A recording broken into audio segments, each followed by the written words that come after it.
Today's case brings us to the state of Wyoming, situated in the western United States within the Mountain West area. Wyoming shares borders with Montana to the north and northwest, South Dakota and Nebraska to the east, Idaho to the west, Utah to the southwest, and Colorado to the south. Despite being the 10th largest state in terms of area, Wyoming has the second lowest population density, following Alaska. The state's capital and largest city, Cheyenne, is home to just over 65,000 residents. Wyoming's landscape is characterized by the Rocky Mountain ranges and rangelands in the western half, while the eastern half consists of high plains, featuring high-elevation grasslands. The state experiences a division between semi-arid and continental climates, resulting in windier and drier conditions compared to much of the rest of the country. Over half of Wyoming's land is owned by the federal government, often designated for public use. In terms of both acreage and the percentage of a state's land owned by the federal government, Wyoming ranks 6th. Wyoming is renowned for its rich indigenous folklore, awe-inspiring natural surroundings, and magnificent national parks such as Yellowstone and Grand Teton. The state boasts one of the lowest population densities in the nation. Wyoming is also celebrated for its bull riding, cowboy culture, and being home to some of the most breathtaking rangelands on Earth. It is within the borders of Wyoming that the disappearance of Lisa took place in 1988. Lisa Marie Kimmel, the eldest daughter of Sheila and Ronald Kimmel, was born on July 18, 1969, in Covington, Tennessee, and raised in Billings, Montana.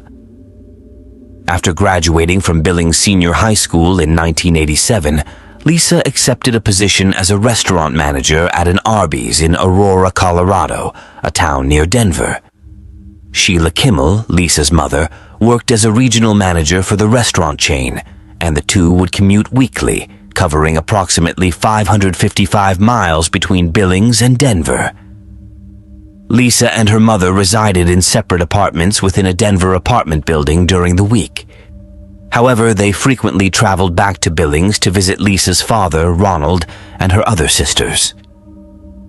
In the final weekend of March in 1988, Sheila and Lisa made the decision to return to Billings from Denver for a weekend of quality family time. Nevertheless, they opted for different routes as they had distinct plans. Sheila intended to go skiing with her friends, Sherry and Stacy, while Lisa planned to introduce her boyfriend, Ed Jarrach, to her family.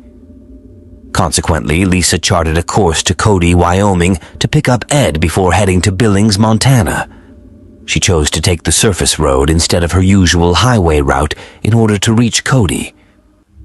With the weather conditions being favorable, Lisa should have arrived at Ed's residence late on Friday night, approximately 8 hours after departing. However, she never reached her destination.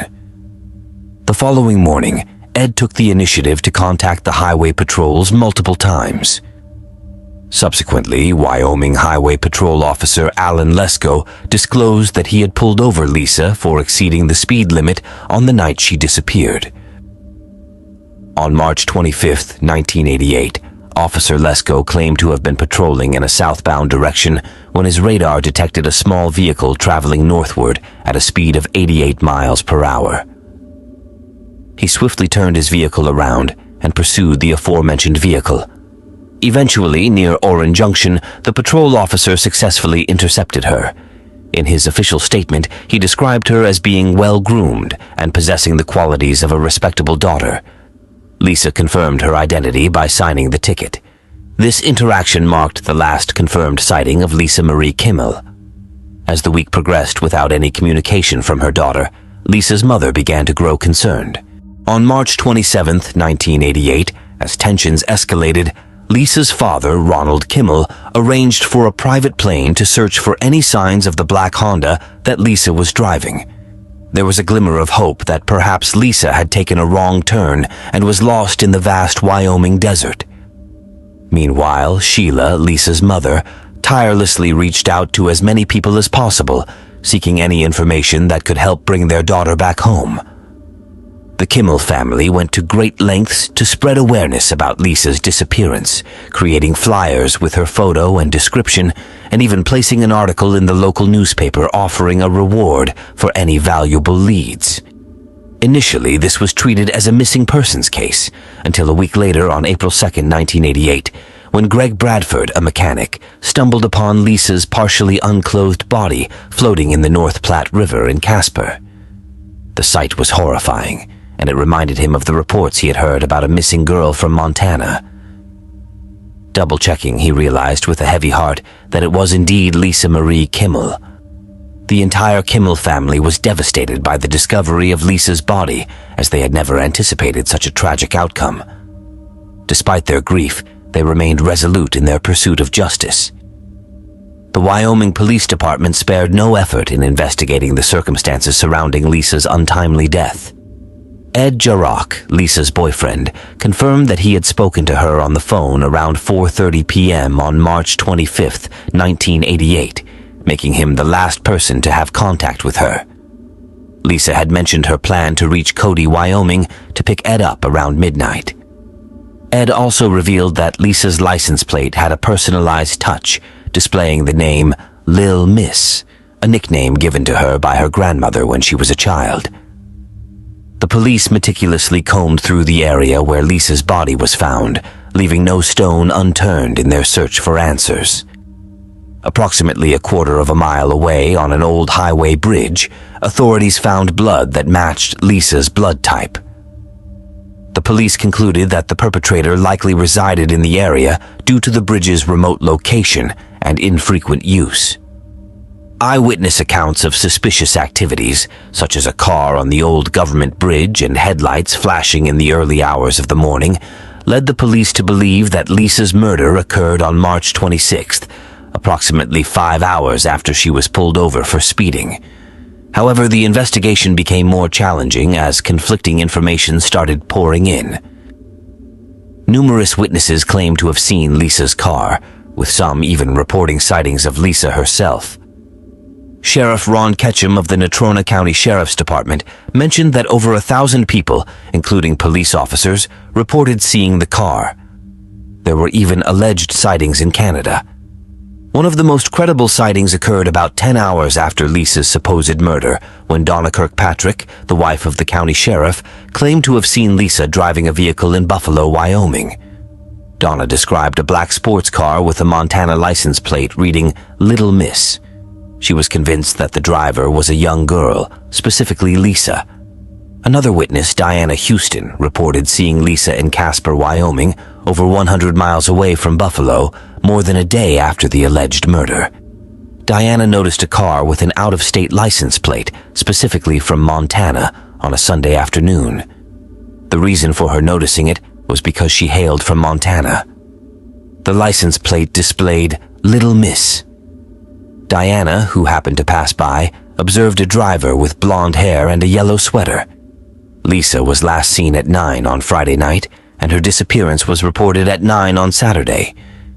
She was reportedly sighted 3 times that day, once on Sunday and later on. The investigators were puzzled as to why Lisa hadn't visited her parents' or boyfriend's home if she was still alive. The questions surrounding who was using the vehicle with Lisa's identifiable license plate, assuming she had passed away early on Saturday morning as the police suspected, were troubling. The statements from all these eyewitnesses complicated the investigation.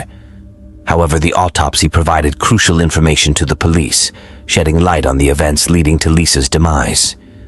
Her body showed no signs of decomposition due to the extreme cold. The autopsy revealed that she had been beaten, chained, and assaulted before her death. Additionally, foreign DNA was discovered on her body. Coroner James Thorpen's investigation of Lisa Kimmel's body revealed that she had been repeatedly stabbed and struck on the head. Thorpen estimated that Kimmel had been held captive for approximately 6 days, based on the condition of her body when it was found. It was evident that she had endured multiple assaults. Police suspected that Lisa had been murdered at the old government bridge or in its vicinity before being disposed of in the river, as blood matching hers was found on the bridge. Lisa was laid to rest on April 8, 1998, nearly 2 weeks after her disappearance. Over 200 individuals attended her funeral at Sunset Memorial Garden. Her untimely death came as a shock to her family and loved ones. In October of the same year, a family friend visited Lisa's grave and discovered a note that raised further suspicions. The handwritten note was securely attached to the headstone. It read, "Lisa, there aren't words to say how much you are missed. The pain never leaves. It's so hard without you. You will always be alive in me. Your death is my painful loss, but heaven's sweet gain. Love always, Stringfellow Hawk." Lisa's loved ones were completely clueless about the identity of the writer. The incident only added to the enigma surrounding her death. Numerous television programs, including Unsolved Mysteries, dedicated airtime to the perplexing case of the Little Miss murder. However, as time passed, the investigation grew cold due to the lack of substantial suspects or evidence. The case remained an unsolved mystery until 2001, when law enforcement agencies across the United States extensively explored DNA sampling. The DNA recovered from Lisa's body was entered into the system, leading to a moment of elation for the police when it matched the DNA of a man already serving time for multiple charges. The database identified the DNA as belonging to Dale Wayne Eaton, a 57-year-old man from Monetta, Wyoming. Dale had an extensive criminal record, ranging from juvenile correction center stays for assaulting a woman over a watermelon to aggravated assaults on the Breeden family. On September 12, 1997, he had initially stopped to assist the Breeden family, whose car had broken down on a desolate Wyoming highway. However, he proceeded to kidnap them at gunpoint after a short distance. Although he managed to escape from jail 2 months after being detained for this crime, Eaton was eventually recaptured in the Shoshone National Forest 3 months later. His offense was upgraded to a federal felony due to the presence of a weapon, and he was ordered to provide a DNA sample while serving his sentence in a federal prison. Tragically, Eaton committed manslaughter by killing one of his fellow inmates. In 2001, the Little Miss murder case was re-evaluated to gain a fresh perspective on the crime. After the discovery of the matching DNA, the previously unsolved case of Lisa Marie Kimmel was reopened, prompting investigators to gather information and evidence to establish Dale as the perpetrator of this heinous crime.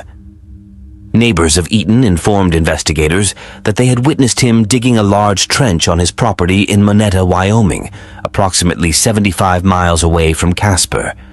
In the summer of 2002, the location was excavated, leading to the discovery of Kimmel's Honda CRX, still bearing her distinctive Little Miss's license plate. Subsequently, Eaton faced multiple charges related to the Kimmel case, including first-degree premeditated murder, aggravated kidnapping, aggravated robbery, first-degree assault, and second-degree assault. In April 2003, Dale Wayne Eaton was convicted for the premeditated murder of Lisa and brought to trial in 2004. The trial swiftly concluded, as the evidence and testimonies clearly pointed to Dale as the sole perpetrator. The fact that his DNA matched the DNA found on Lisa's body in 1988, coupled with the discovery of her car buried on his property, served as substantial evidence against him. Additionally, a fellow inmate named Joseph Francis Dax testified that Eaton had confessed to the crime. According to Dax's testimony, Eaton accepted Kimmel's offer for a ride, but when she rejected his advances, the situation escalated into kidnapping, assault, and ultimately murder. On March 20, 2004, Eaton was convicted on all charges and sentenced to death. Despite his unsuccessful appeals, Eaton managed to secure a stay of execution in December 2009, just weeks before his scheduled execution in February 2010. In 2014, his death sentence was overturned. Although the state initially intended to pursue the resumption of the death penalty, they withdrew their plea in September 2021. Eaton, who was the sole inmate on Wyoming's death row, was eventually released from his death sentence. On March 25, 2022, Dale Wayne Eaton was informed that he would spend the rest of his life in prison without the possibility of release or commutation. Almost 2 decades after receiving the death penalty, the Kimmel family received compensation in the form of Eaton's property due to a wrongful death case. Unfortunately, the structures were destroyed by fire on July 18, 2005, which coincided with what would have been Lisa Kimmel's 36th birthday. Throughout and after the trial, the Kimmel family expressed their emotions in various ways. Sherry Odegaard, Lisa's sister, believed that the original sentence should have been upheld. Sheila Kimmel, Lisa's mother, requested that Eaton take a closer look at her and her daughters, emphasizing that he had neglected to do so in the past. The entire Kimmel family engaged with Eaton and his legal team. Sherry, in particular, disputed the defense's assertion that Eaton had a traumatic background and possessed the mental strength to endure a death penalty hearing. His health issues and difficult upbringing do not excuse his actions, Sherry stated. Both Dale and his defense attorney, Sean O'Brien, understood what was right and wrong, she emphasized, calling out the attorney for supporting a criminal like Dale. According to Lisa's younger sister, Stacy Pitts, Eaton cannot be considered a victim simply because of his declining health. He is still a criminal. It feels incredibly unjust that Dale Wayne Eaton receives 3 meals a day. Initially, Eaton did not intend to speak. However, his attorney, Sean O'Brien, claimed that Eaton asked him to apologize on his behalf after their conversation. Nevertheless, the family did not accept the apology, as it did not come directly from Eaton himself. The Kimmel family members expressed a sense of finality, but not closure. Sheila Kimmel remarked, "This marks the end of another chapter in a long book. Hopefully it will be the last chapter." On November 6, 1999, when Jennifer Watkins failed to return home after her shift at the Memorial Hospital, her husband, Michael Watkins, called the Fountain Police Department to report her missing. On the same day, Irene Skinner, Jennifer Watkins' mother, who babysits her grandchildren, contacted the Colorado Springs Police Department after her daughter failed to come pick up the kids. Almost immediately, a report of a missing person was initiated by the Colorado Springs Police Department. During the initial investigation, detectives and investigating patrol officers carried out interviews with Jennifer Watkins' family members and co-workers numerous times. Officers were able to discover Jennifer Watkins' car with Michael Watkins's help in an employee parking area close to Printers Parkway and East Pikes Peak Avenue. The car was seized, but no items of evidence or hints connected to Jennifer Watkins' disappearance were found during the ensuing search. The investigators continued to search for Jennifer Watkins, interviewing people at the Memorial Hospital where she worked. While at the hospital on November 8, 1999, detectives received a word around 10 a.m. that a corpse had been discovered behind a stairwell in a section of the hospital that was still under construction.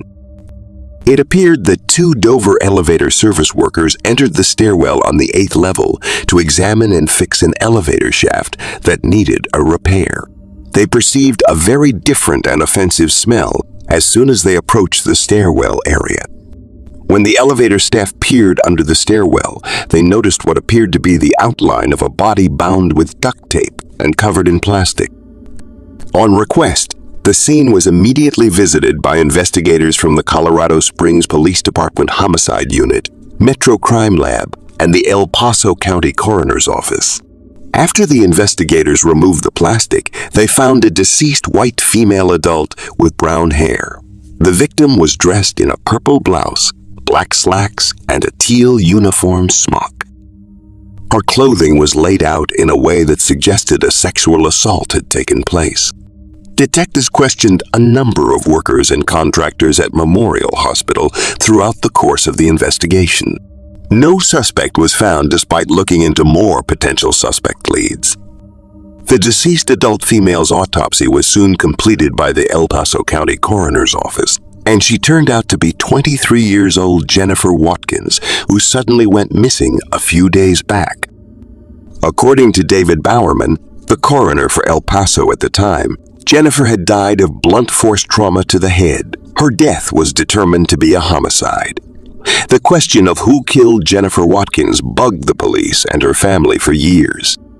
Jennifer Lee Watkins was born on the 24th of November, 1975 to William and Irene Skinner in Methuen, Massachusetts. She was the second of 4 children, and Joseph, her youngest brother, held a special place in her heart. Jennifer obtained her high school diploma from Hanover, Colorado High School. She enjoyed socializing with friends and caring for her pets. Jennifer loved playing volleyball and wished to help people. Her love for music made her join the school band as a clarinetist. Jennifer Watkins desired a career as a nurse. She and her husband Michael Watkins married on the 8th of April 1995, and roughly 3 years later, Michael was hired as a maintenance worker at the Memorial Hospital in Colorado Springs. Not long after, Jennifer was also hired there as a dietitian. The investigators worked tirelessly to bring justice to Jennifer's family. As part of the crime scene processing, a close inspection of the plastic used to wrap Jennifer Watkins' body turned up some hairs, fibers, and a yellow-whitish stain that was eventually identified as semen. At the autopsy, further biological evidence was also gathered. The Colorado Bureau of Investigation received a number of pieces of evidence for analysis. In addition to the victim's DNA profile, 2 other DNA profiles were created from the evidence items submitted for processing. The plastic wrap, the victim's pants, and semen samples taken at the autopsy were used to create these profiles. Although the semen found in Jennifer Watkins' pants and in the plastic wrap matched each other, they did not match the sample taken during the autopsy. A number of potential suspects had their biological samples taken, and all of them had been exonerated because their DNA did not match the 2 unidentified DNA samples. Although there were security cameras installed all over the hospital facility, the pictures were too blurry to be of much help. Police originally concentrated on those with access to the crime site, but there were no leads. They then shifted concentration on Michael Watkins, who worked night shift in the hospital's housekeeping division. Irene Skinner, Jennifer Watkins' mother, had her doubts about Michael. According to Irene, her daughter's life took a different turn after she moved in with her husband, Michael Watkins, whom she had attended grade school with. Irene Skinner reported that Michael Watkins struggled with drug use, and more often than not, Jennifer required multiple visits to the emergency department as a result of domestic abuse.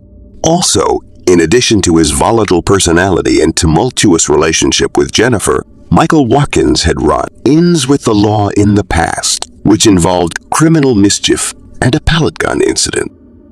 He was, however, interrogated multiple times as the investigation progressed, and he complied fully with all the proceedings.